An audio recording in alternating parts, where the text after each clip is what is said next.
اچھا سر، میں تو بہت زیادہ اپنی جو میری یونیورسٹی لائف تھی تھوڑا عرصہ پہلے ہی ختم ہوئی ہے، اپنے ٹیچرس کے ساتھ بہت زیادہ کنیکٹڈ تھی. ابھی بھی میں اپنے پروفیسرس کو دیکھتی ہوں تو ایک عجیب سی، ایک بہت ہی اچھی سی، میں کہوں گی عجیب نہیں بلکہ بہت اچھی سی خوشی دل میں آتی ہے، اور خود بخود ایک رسپیکٹ والا وہ آتا ہے کہ پروفیسر سے جو اکیڈیمیا سے خاص کر تعلق رکھتے ہیں ان سے میں تو بہت زیادہ انسپائر ہوتی ہوں، اور بیٹھنا بھی ان کے ساتھ کافی دیر پسند کرتی ہوں کہ بہت سے واقعات، بہت سے تجربات ان سے سیکھنے کو ملیں گے. تو آج کل کا جو یوتھ ہے اس کا کس طرح کا تعلق ہے، کس طرح کے اسٹوڈنٹس آ رہے ہیں؟ دیکھیں، بات یہ ہے کہ میں بھی جب گورنمنٹ کالج میں تھا تو میرا ایک بہت بڑا لائزون تھا اسٹوڈنٹس کے ساتھ. ہماری ایک چھوٹی سی کینٹین تھی، پوسٹ گریجویٹ وہاں لڑکے لڑکیوں کے ساتھ اور ٹیچرز بیٹھ جاتے تھے. اب شاید وہ ماحول بدلا ہو. میں جب یو سی پی گیا تو وہاں اس قسم کا، وہاں اسٹوڈنٹس تو آپس میں، ٹیچرز کو اجازت نہیں تھی کہ وہ اسٹوڈنٹس کے ساتھ، اور چھوٹے چھوٹے کیبنس تھے 2-3. But at the same time بات یہ ہے کہ یہ جنرلائز ہم نہیں کر سکتے چیزوں کو. اس کو کچھ اینگلز میں دیکھنا بہت ضروری ہے.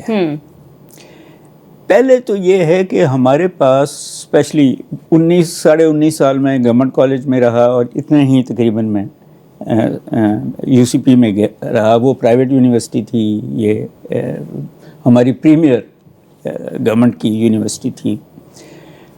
گورنمنٹ کالج شاید پہلا کالج ہے جو اس خطے میں بنا ہے، اس لیے اس کے ٹیمپرامنٹس اور وہ تھا ہی liberal arts and sciences college. یہ مینجمنٹ کے ہیں. اب جو میں بات کہنا چاہ رہا ہوں وہ یہ ہے کہ میں بلیم یوتھ پہ نہیں کرتا، میں بلیم اسٹوڈنٹس پہ نہیں کرتا. اچھے برے سب جگہ ہوتے ہیں، اور شاید ایز ینگ موسم کا اثر بھی ہم پہ پڑ رہا ہوتا ہے، اپنے خون کا اثر بھی ہم پہ پڑ رہا ہوتا ہے.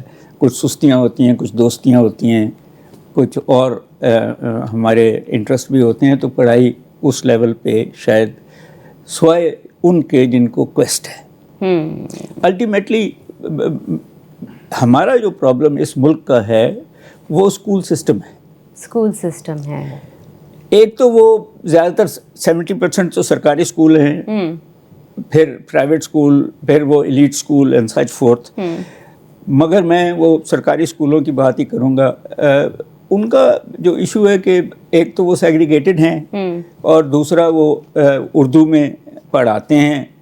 تو جب ہم یونیورسٹیوں میں ہم ان میں سے، میں آپ کو ایک ڈیٹا دے دوں اس کا اکنامک سروے کا، کہ 26 سے 28 ملین بچے ہر سال پرائمری کلاس میں داخل ہوتے ہیں، یہ اکنامک سروے بتاتا ہے. مگر 1.8 ملین، 2 ملین سے کم میٹرک کرتے ہیں. تو ایک تو وہ جو بلک ہے وہ کوئی 6ویں کلاس تک ہی ختم ہو جاتا ہے. جس قسم کا ٹیچرز کا بیہیویئر ہے، جس قسم کا ایٹماسفیئر ہے، ٹرانسپورٹ نہیں ہے، ماں باپ کے ایشوز ہیں، کاسٹ ایشوز ہوں گے. یہ جو 1.8 ملین اس وقت جو یونیورسٹیاں ہیں پاکستان کی، ساروں میں مل کے 1.5 ملین اسٹوڈنٹس ہیں. اس کا مطلب ہے زیادہ تر اس میں سے اسٹوڈنٹ. دنیا جو ہے اس کا ٹرینڈ دوسرا. میں ایڈوانس ملکوں کی بات کر رہا ہوں.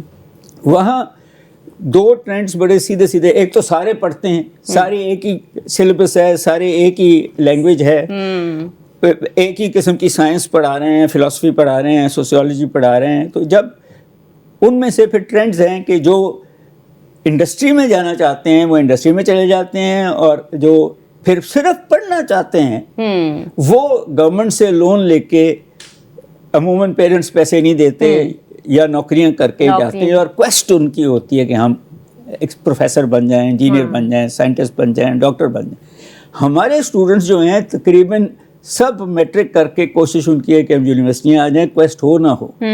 پھر بی اے کم نمبروں میں آتا ہے تو کویسٹ ایم اے میں چلے جاتے ہیں، ایم اے سے ایم فل میں چلے جاتے ہیں، اور چند پی ایچ ڈی بھی کر لیتے ہیں. مگر وہ جو کویسٹ آف نالج ہے، کویسٹ آف تھنکنگ ہے، کویسٹ آف ڈبیٹ ہے، وہ ان میں سے بہت کم لوگوں میں.